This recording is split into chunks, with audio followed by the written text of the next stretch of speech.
उर्फी जावेद म्हटलं तर ट्रोलिंग आलं आणि ट्रोलिंग म्हटलं तर उर्फी जावेद आली.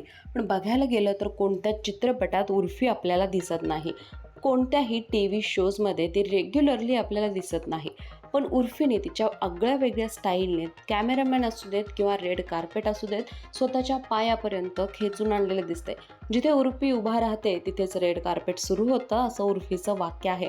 आणि हे खरंच ठरतंय, कारण उर्फी वेगवेगळ्या प्रकारचे डिझायनर ड्रेस घालून रेड कार्पेटवर चालायला लागते अगदी तिला वाटेल तिथे. आणि तिथे आपण बघितलं तर पापाराजींची फक्त गर्दी आपल्याला दिसते. आणि त्यानंतर उर्फीच्या वेगवेगळ्या पोस्ट असू देत, फोटोज असू देत किंवा व्हिडिओज असू देत, सोशल मीडियावर धुमाकूळ घालायला सुरुवात करतात.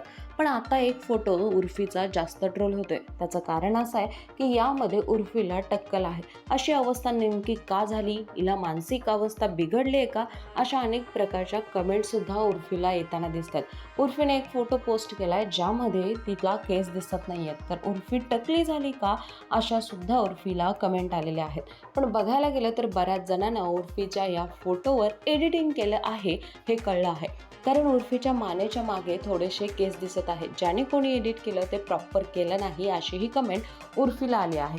तुम्ही सुद्धा उर्फीचा हा फोटो पाहिल्यानंतर तुम्हाला वाटेल की खरोखरच उर्फीने टक्कल केली आहे का, आणि याचा काही नेम नाही. कारण उर्फीला विचित्र गोष्टी करण्यात फार आवड आहे. पण टक्कल करणे विचित्र आहे का, तर असंही नाही आहे. उर्फीची चॉईस आणि उर्फीचे ट्रोलिंग बघायला गेलं तर उर्फी काहीही करेल त्यावरती ट्रोल होतेच. त्यामुळे उर्फीचा हा फोटो पाहिल्यानंतर तुम्हाला काय वाटलं नक्की कळवा. उर्फीबद्दलची अनेक माहिती आणि अनेक व्हिडिओज माय महानगर मानिनीवर अपलोड केले आहेत.